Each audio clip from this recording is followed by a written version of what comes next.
you should believe. Millions of believers can't be wrong. Sure they can. How many people believe in astrology, numerology, psychics, and magic?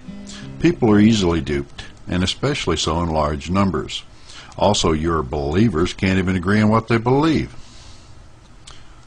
J.H. Johnson writes that some 433 million Muslims believe that the Quran was brought by an angel from heaven. 335 million Hindus believe that one of their gods, Shiva, has 6 arms. 153 million Buddhists believe that they will be reincarnated. 904 million Christians believe a God made the world in 6 days.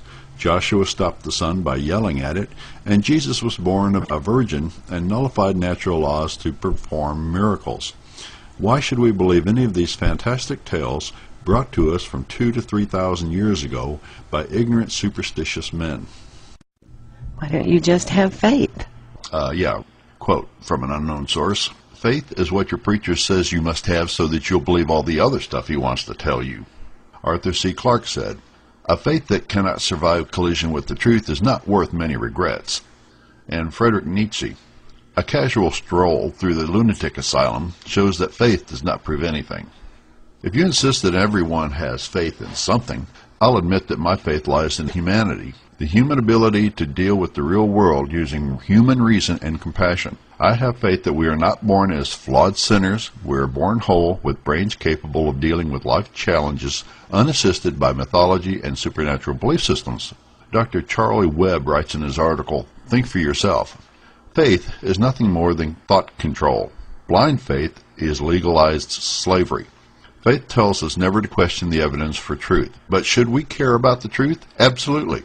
Because if we don't know what reality is, how can we ever expect to know how to deal with reality? To find the truth, we simply need to think for ourselves and examine the evidence. Evidence is everything. All the world's evidence tells us that whoever wrote the Bible and whoever wrote the Quran knew absolutely nothing about geography, geology, astronomy, biology, or evolution. They thought their world was flat. They shared their profound ignorance of their time, and yet we are told to have faith that these primitive people knew more than we do, and only blind faith could swallow such a yarn. Also, if faith is all that is necessary to believe in God and accept the Bible as true, then doesn't that make all other religions true too? They only require faith. If you don't believe in God, then what's the point of living? Why does living need to have a point at all? Do the lilies of the field need to have a point to live? If you must have a point, then decide on your own meaning of life. We believe that it's much better to determine your own purpose than to have some church do it for you based on their agenda. Doesn't being an atheist cheapen life? Well, actually, religion cheapens life. Being an atheist makes life more precious. Since there is no afterlife, you must come to terms with the fact that it is the only life you'll ever get. If an atheist throws himself in front of a bus in order to save a child, that action is much more meaningful than if a Christian did the same thing. The Christian thinks that they'll just go to heaven and live there. Look at the 9/11 massacre in New York City and Washington, D.C. These religious Muslim people thought that their actions would hasten and ensure their entry into eternal bliss. But what they actually did was throw away the only life that they had in an act of faith. But you must be forgiven for your sins. What if I told you there's no such thing as sin? Sin is a concept that is sold to you by your religion.